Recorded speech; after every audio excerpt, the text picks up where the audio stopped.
आज जो टॉपिक हम डिस्कस कर रहे हैं वो सेक्सुअल रिप्रोडक्शन इन फंजाई। ये टॉपिक आपसे एक्सटेंसिव क्वेश्चन की सूरत में भी पूछा जा सकता है। Right A note on sexual reproduction in fungi, या इसमें से बहुत ही इंपॉर्टेंट तीन शॉर्ट क्वेश्चन ऐसे हैं जो अक्सर पास्ट पेपर में मौजूद हैं। What is difference between plasmogamy and karyogamy? What is dichromatization and what are type of sexual spore in fungi? So हम डिटेल में डिस्कस करते हैं इस टॉपिक को, sexual reproduction in fungi. Sexual reproduction in fungi के जो steps हैं वो डिफर करते हैं डिफरेंट ग्रुप ऑफ फंगस में, लेकिन जो इसके मेन स्टेप्स हैं, जैसे दो बड़े स्टेप्स, वो तमाम ग्रुप ऑफ फंगस में कॉमन है। एक फ्यूजन ऑफ एप्लाइड हाइफी और दूसरा मियोसिस। जो कि सेक्सुअल रिप्रोडक्शन की बुनियादी शराइत में से दो शराइत ऐसी हैं जो होना जरूरी हैं। उसके लिए दो डिफरेंट सेक्सेस का होना जरूरी है और इसके अलावा इसके में मियोसिस का आना जरूरी है। जब तक मियोसिस या दो डिफरेंट सेक्सेस या पेरेंट्स इन्वॉल्व ना हो, हम उस रिप्रोडक्शन को सेक्सुअल रिप्रोडक्शन नहीं कह सकते। सो स्टेप्स ऑफ सेक्सुअल रिप्रोडक्शन कौन कौन से हैं? सबसे पहला है फ्यूजन ऑफ हैप्लॉइड हाइफी। हमें पता है कि फंगस एज ए होल क्या है, वो हैप्लॉइड है। सो इसकी हाइफी भी क्या होंगी? हैप्लॉइड होंगी। फंगस की वो हाइफी जो सेक्सुअल रिप्रोडक्शन में हिस्सा लेती हैं उनको हम बाज़ औक़ात गैमीटेंजिया भी कह देते हैं। चूंकि ये गैमीटेंजिया दो different organism belonging to same species से ताल्लुक रखते हैं, इसलिए इनको हम कहेंगे कंपैटिबल हाइफी। तो हाइफी तब तक कंपैटिबल होंगी जब उनका ताल्लुक किसी एक ही स्पीशीज के साथ होगा। तो ये एक स्पीशीज की दो डिफरेंट फंगस की हाइफी हैं, इसलिए इनको हम कहेंगे टू कंपैटिबल। चूंकि इनका ताल्लुक एक स्पीशीज से है, वो आपस में मिलाप कर सकती हैं, but they are genetically of different type. चूंकि हर ऑर्गेनिज्म का जेनेटिक मटेरियल दूसरे ऑर्गेनिज्म से थोड़ा क्या होता है, डिफरेंट होता है। तो इसका जो न्यूक्लियस होगा वो भी क्या होगा, हैप्लॉइड न्यूक्लियस, और इसका भी न्यूक्लियस क्या होगा, हैप्लॉइड न्यूक्लियस। अब ये दो हाइफी एक दूसरे के करीब आना शुरू हो जाएंगी। तो जब भी फंगस ने सेक्सुअली रिप्रोड्यूस करना है तो two compatible but different haploid hyphae come close to each other and they undergo fusion. वो आपस में क्या कर लेंगी, मिलाप कर लेंगी। ये फंगस की हाइफी जो सेक्सुअल रिप्रोडक्शन करने जा रही है इनको क्या कहेंगे, गैमीटेंजिया कहेंगे। चूंकि जो मेल या फीमेल जैसा वर्ड फंगस के लिए हम यूज नहीं कर रहे होते, क्योंकि ये बहुत ज्यादा कॉम्प्लेक्स मल्टीसेलुलर ऑर्गेनिज्म की लिस्ट में नहीं आ रही है, इसलिए हम एक हाइफी को जो सिंगुलर हाइफा है उसको हम नेगेटिव साइन दे देंगे और दूसरी को क्या कहेंगे, पॉजिटिव। इसका मतलब है ये दो डिफरेंट जो फंगस हैं उनकी हाइफी हैं, इसलिए दो पेरेंट की शराइत यहां पर पूरा हो जाती है। जैसे ही हाइफी फ्यूज करती हैं तो सबसे पहले जो चीज इनके आपस में मिलाप करती है वो इनका साइटोप्लाज्म है। तो ये जो दोनों हाइफी मिलकर, यहां पर पहले ये एक हाइफी है, ये दूसरी हाइफी है, लेकिन जब ये फ्यूज कर लेती हैं तो इन दोनों को क्या कहेंगे, सिंगल हाइफी बन जाएगी। दो के मिलाप से एक बन गई है, तो यकजान हो गई हैं। तो these two hyphae give rise to one hyphae after fusion of their cytoplasm. लेकिन में न्यूक्लियस अभी फ्यूज नहीं किए, तो इस कंडीशन को, ये सिंगल हाइफी जिसमें दो डिफरेंट न्यूक्लियस होते हैं, इसको कहते हैं डाइकैरियोटिक स्टेज। इसलिए plasmogamy lead toward dikaryotic stage of fungus. इसके बाद कुछ फंगस में, बाज फंगस ग्रुप में, ये डाइक्रोटिक स्टेज लंबे अरसे तक इसी हालत में हाइफी पड़ी रहती हैं, जिसको हम कहते हैं लेंथी डाइक्रोटिक फेज। लेकिन कुछ ग्रुप ऑफ फंगस जैसे जाइगोमाइकोटा में फौरन इनके न्यूक्लियस फ्यूज हो जाते हैं। तो fusion of nucleus two haploid nuclei within a fungus hyphae that give rise to formation of a diploid zygote is called karyogamy। या मुख्तसर हम कह रहे होते हैं fusion of nucleus is called, या fusion of nuclei is called karyogamy, and fusion of cytoplasm is called plasmogamy. Plasmogamy के बाद क्या बनती है, कौन सी हाइफी बनती है, डाइक्रोटिक हाइफी बनती है। तो plasmogamy lead toward dikaryotic hyphae. MCQs अक्सर पूछा जाता है एंट्री टेस्ट में भी कि dikaryotic stage is obtained after which step, तो आफ्टर प्लाज्मोगेमी।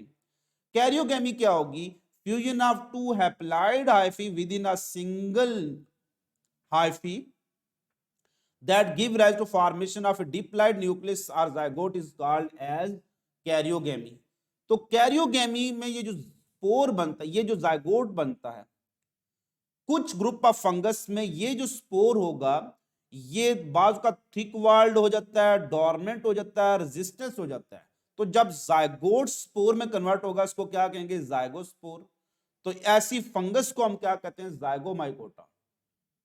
लेकिन जो दो ग्रुप अदर फंगस के एस्को और बेसिडियोमाइकोटा, उसमें जो जाइगोट है इसमें क्या होती है, मियोसिस होती है, और मियोसिस के नतीजे में सेक्सुअल स्पोर बन जाते हैं।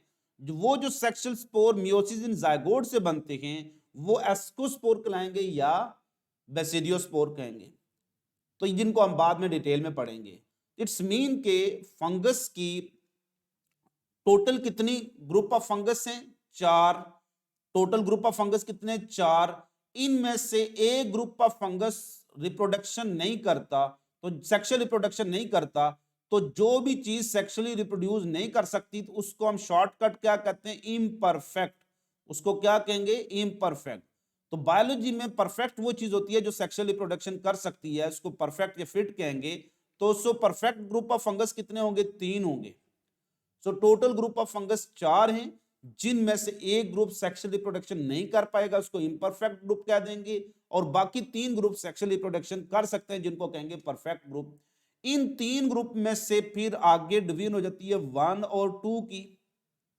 क्लियर। अब इन 3 में से एक के अंदर प्लाज्मोगेमी के फौरन बाद क्या हो जाती है, कैरियोगेमी। तो karyogamy immediately take place after plasmogamy in which group of fungus, उसको कहते हैं जाइगोमाइकोटा। इसमें फौरन क्या बन जाए, जाइगोट, जो कि थिक वॉल, डोरमेंट और रेजिस्टेंट बन जाएगा, जिसको कहेंगे जाइगोस्पोर। इसलिए पूरे किंगडम फंजाई में सिर्फ ये 2 चीजें डिप्लॉयड हैं, बाकी हर चीज उसकी हैप्लॉयड है। कौन सी, एक जाइगोट और दूसरी zygospore. So only diploid spore in fungus are called zygospore. ऐसे ग्रुप ऑफ फंगस जिसमें जाइगोस्पोर बनेंगे उसको क्या कहेंगे, जाइगोमाइकोटा। तो ये जो फंगस को नाम दिए गए ना, जाइगो, एस्को, बेसिडियो, ये उनके सेक्सुअल स्पोर की बेस पर दिए गए। तो जिसमें सेक्सुअल स्पोर जाइगोस्पोर बन गए उसको क्या कहेंगे, जाइगोमाइकोटा। तो चूंकि ये जाइगोट बना है डायरेक्टली बाय फ्यूजन और कॉन्जुगेशन ऑफ हाइफी और it lead toward formation of spore, तो ऐसी ग्रुप ऑफ फंगस को कॉन्जुगेटिंग फंजाई भी कहते हैं, क्योंकि यहां पर फ्यूजन ऑफ एप्लाइड हाइफी यानी कॉन्जुगेशन हुई है। अब बाद में इनमें मियोसिस कहां होगी, जब ये जाइगोस्पोर जर्मिनेट करेगा तो उसमें मियोसिस होगी। तो in zygomycota meiosis take place during germination of zygospore, और इसके नतीजे में इसके ऊपर वापस क्या बन जाएगी, हैप्लॉइड जो स्पोर हाइफी बन जाएगी और स्पोरेंजिया बन जाएंगे। लेकिन जो बाकी 2 ग्रुप ऑफ फंगस है जिसको कहेंगे एस्को और बेसिडियोमाइकोटा, 3 में से 3 सेक्सुअली प्रोड्यूस कर रही हैं, तो 1 में जाइगोस्पोर बन गया, जाइगोट किसमें कन्वर्ट हो गया, जाइगोस्पोर, और उसमें क्या होगी, मियोसिस। जबकि 2 में जिनको कहेंगे एस्कोमाइकोटा और बेसिडियोमाइकोटा, उसमें प्लाज्मोगेमी के फौरन बाद कैरियोगेमी नहीं होती है, बल्कि डाइक्रोटिक स्टेज क्या रहती है, लंबे अरसे के लिए उनकी हाइफी क्या होती है, लेंथी डाइक्रोटिक हाइफी होती है। तो आज जब हाइफी आप पढ़ते हैं तो हाइफी जो लेंथी डाइक्रोटिक हाइफी आपको सिर्फ 2 ग्रुप ऑफ फंगस में मिलेंगी, एक है एस्कोमाइकोटा और दूसरा क्या है, बेसिडियोमाइकोटा। क्योंकि इसमें क्या लंबे अरसे के लिए वो क्या रहेगी, डाइक्रोटिक, और फिर जब उसने रिप्रोडक्शन करनी है फौरन कैरियोगेमी होगी तो जाइगोट बन जाएगा। इस जाइगोट के अंदर मियोसिस होगी इनसाइड एस्कस, और 8 एप्लाइड सेक्सुअल स्पोर बनेंगे जिनको एस्कोस्पोर कहेंगे। तो बाकी 2 ग्रुप ऑफ फंगस में मियोसिस कब होगी, इस जाइगोट में होगी, और इससे जो स्पोर बनेंगे उनको एस्कोस्पोर और बेसिडियोस्पोर कहेंगे। लास्ट इसमें जो टाइप्स ऑफ सेक्सुअल स्पोर की हेडिंग है, शॉर्ट क्वेश्चन में पूछा जा सकता है। तो एक सेक्सुअल स्पोर है जाइगोस्पोर जो कि डिप्लॉयड है, इस बेस पर हम ग्रुप का फंगस को क्या कहते हैं, जाइगोमाइकोटा। दूसरे हैं बेसिडियोस्पोर जो कि बेसिडियोमाइकोटा में मौजूद होंगे, और तीसरे हैं एस्कोस्पोर जो किस में मौजूद होंगे, एस्कोमाइकोटा में। तो which one the following is example of diploid spore, तो zygospore. Phylum Zygomycota is named on basis of zygospore, Basidiomycota is named on basis of Basidiospore, and Ascomycota is named on basis of Ascospore. अब कोई group of fungus जो इन तीनों से तल्लक रखता है, अगर उसमें से सेक्सुअल रिप्रोडक्शन एब्सेंट हो तो उसको एक लेटर ग्रुप जिसको ड्यूटेरोमाइकोटा कहेंगे, उसमें रख देंगे, that is called imperfect fungus, क्योंकि इसमें सेक्सुअल रिप्रोडक्शन एब्सेंट होगी। तो कोई भी ग्रुप ऑफ फंगस जिनका ताल्लुक इन तीनों में से किसी के साथ भी हो, जैसे इंसानों में आप देखें ना, जो लोग सेक्सुअल रिप्रोडक्शन नहीं कर सकते उनको हम हिजड़े कहते हैं, ठीक है, उनको हम क्या ट्रांसजेंडर कह रहे होते हैं।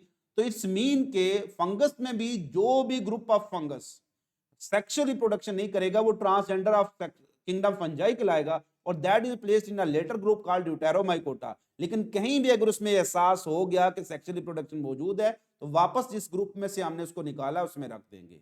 तो ड्यूटेरोमाइकोटा का मतलब है it is a later group that cannot reproduce sexually and it is called imperfect fungus. Why called imperfect fungus? Because it cannot reproduce sexually. फिर इसमें एक आप बाद में हम डिटेल में पढ़ेंगे, पैरासेक्सुअलिटी इसका एक कॉमन फीचर है। डाइकराइटाइजेशन तो जो हम पहले भी डिस्कस कर चुके हैं, वेरी इंपॉर्टेंट, व्हाट इज डाइकराइटाइजेशन या व्हाट आर डाइक्रोटिक हाइफी। ये वो एक हाइफी है जो कि सेक्सुअल रिप्रोडक्शन करने जा रही है, और ये दूसरी ग्रुप ऑफ फंगस है जो कि सेक्सुअल रिप्रोडक्शन करेगी।